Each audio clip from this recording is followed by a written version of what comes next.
cristãos. Analisaremos o que implica ser quase cristão, depois o perigo de ser quase cristão e finalmente o que é ser verdadeiramente cristão. O que implica em ser quase cristão? O quase cristão são aqueles que assumem uma ética, a moral do cristianismo, tomam posse de uma forma de piedade que é prescrita nos evangelhos, nada faz o que o evangelho proíbe, não tomem o nome de Deus em vão,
ainda te falta uma coisa: não estás longe do reino.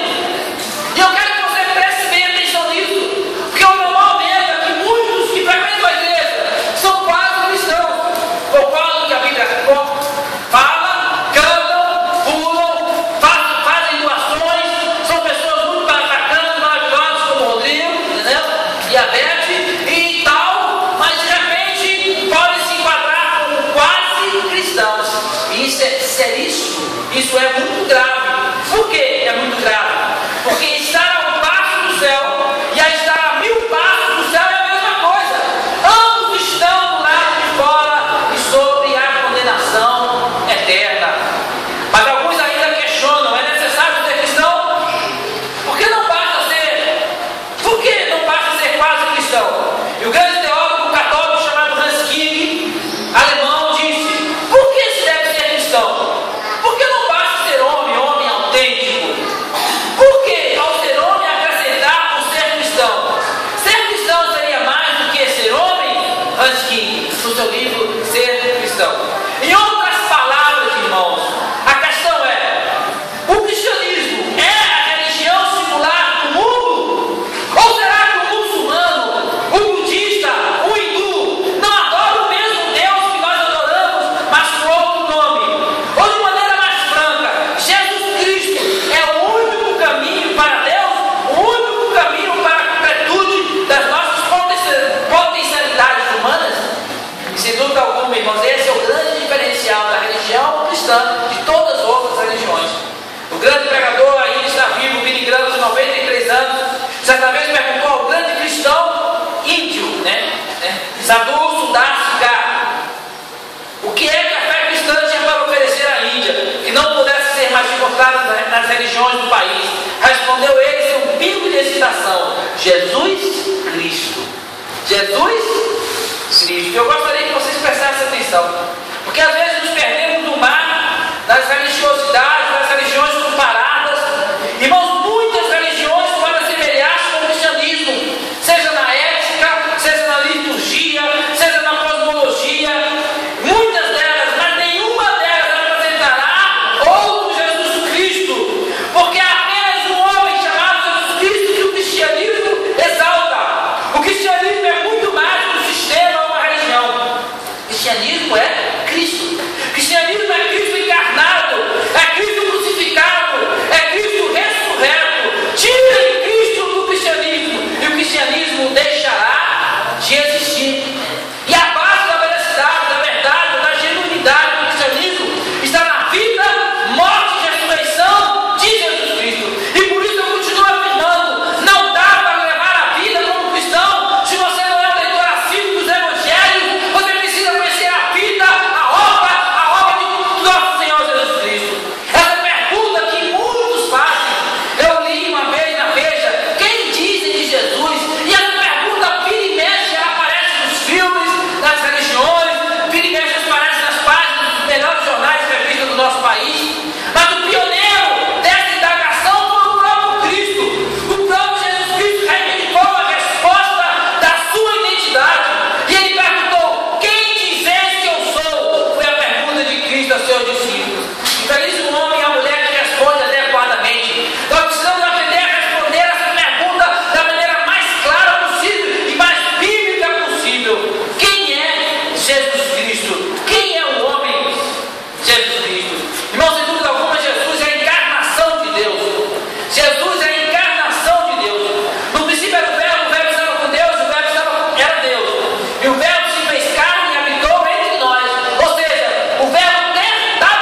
E eu fico tão triste quando as pessoas confundem religião e vivem uma religiosidade de leis, de dogmas, esquecendo quem é Jesus Cristo.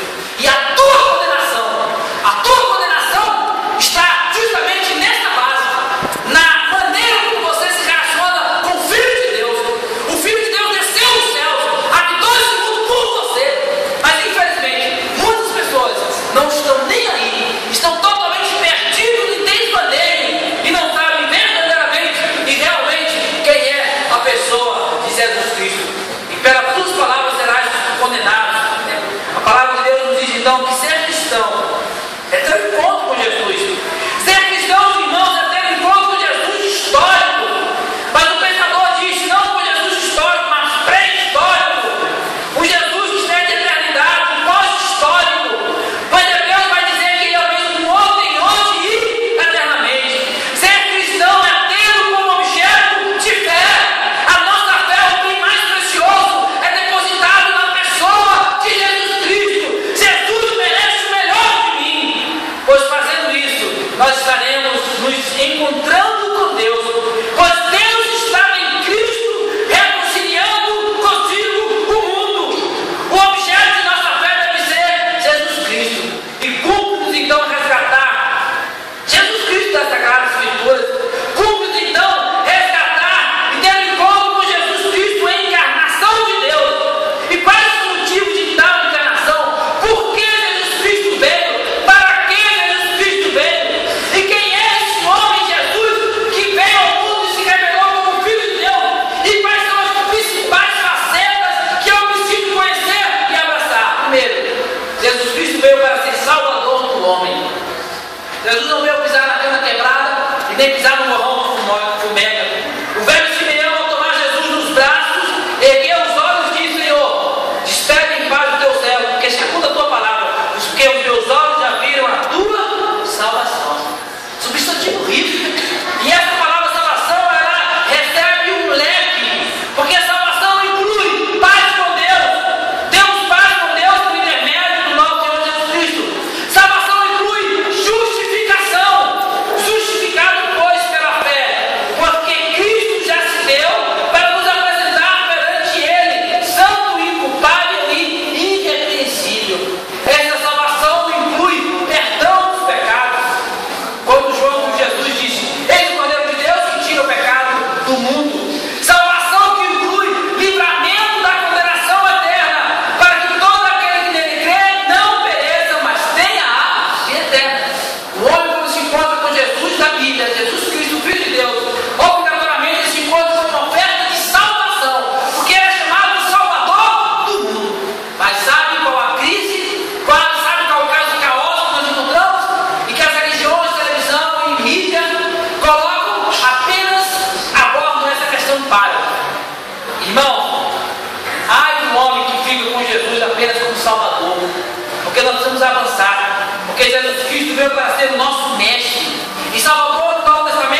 Senhor Jesus Cristo.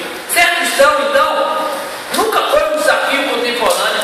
Eu fico triste com alguns que levam a vida de qualquer jeito, pensando que ser cristão é uma atitude moderna. Ser cristão é algo que sempre existiu, sempre foi e sempre será um desafio, mas existe apenas uma maneira de se tornar cristão. Ninguém se torna cristão por acaso, ninguém se torna cristão porque nasceu na igreja, ou porque o pai é pastor, ou porque o pai é crente. Ser cristão existe uma atitude, existe apenas uma maneira, e nem tentando viver uma espécie de vida cristã, ou concordando com os ensinamentos de Jesus, ou depositando a sua fé nos ensinamentos.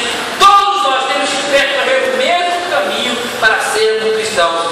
E essa verdade vale para todos os seres humanos. E a verdade é muito clara, porque Jesus Cristo diz: quem quiser vir após mim, quem quiser me seguir, negue-se a si mesmo, tome a cruz e siga-me. Deixe os mortos sepultar os mortos. E Jesus deixou muito claro que é necessário que, se o grão de trigo não cair e não morrer, não pode dar fruto. Jesus falou que quem quiser salvar a sua vida, perdê-la. Você precisa entender que para ser um cristão, você precisa mortificar o seu eu. Você tem que morrer à sua vontade, que é contra a vontade de Deus, e deixar que o Espírito Santo atue na sua vida, e que Jesus seja o Senhor de fato da sua vida. E Jesus nos constrange, me deixa perplexo, quando ele diz: vós sois meus amigos, se fizerem o que eu os mando. E quando Jesus diz: vocês me amam, mas quem me ama, guarda os meus mandamentos. E concluindo, irmãos, tenhamos toda a experiência de ser não quase cristãos. Quase cristão, você jogou a sua vida fora, uma vida inútil, mas é necessário que você entenda que você precisa ser integralmente cristão. O céu é um lugar de cristãos, não de quase cristãos. Você precisa ser justificado pela graça, você precisa ser redimido em Jesus Cristo, você precisa ter paz com Deus, você precisa se alegrar na esperança da glória de Deus, você precisa ter o amor de Deus derramado em seu coração, e o Espírito Santo testificando que você é filho de Deus. Mas jamais, nunca se conforme em ser um quase cristão, um homem religioso que vem para a igreja porque o papai manda, pede, o amigo te convida, porque você não tinha nada para fazer, ou fazer algum tempo que você não precisava, e você vem. Irmãos, a igreja é um lugar de cristão, pessoas que realmente são salvas, pessoas que dizem: alegrei quando me disseram, vamos à casa do Senhor. O primeiro lugar que você deveria mais gostar de vir é a casa de Deus. Não se conforme ser um quase cristão, porque você estará no inferno. Você levará todos os hinos que você aprendeu para o inferno, todos, e você cantará lá, que não resultará em mais nada.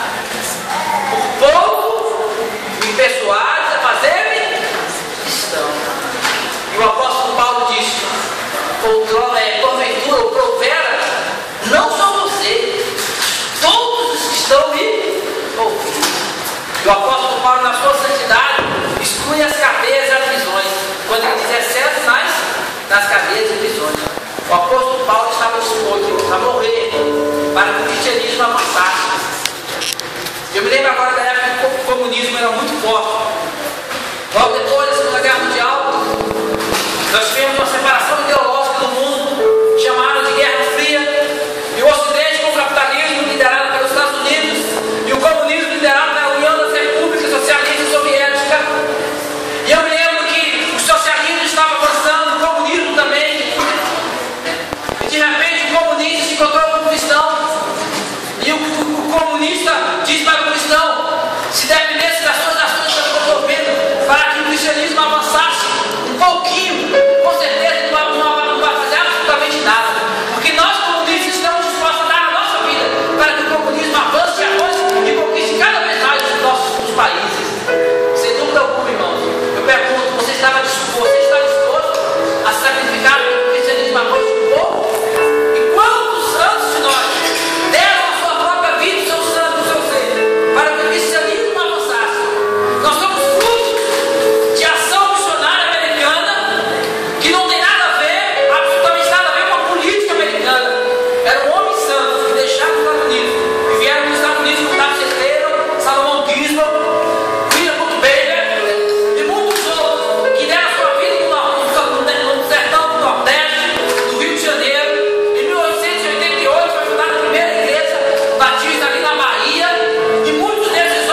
no Brasil e aqui no Distrito Federal. E você, tem marcado a sua história? O que é marcar a história? Não existe a melhor maneira de marcar a história, é você sendo um cristão verdadeiro.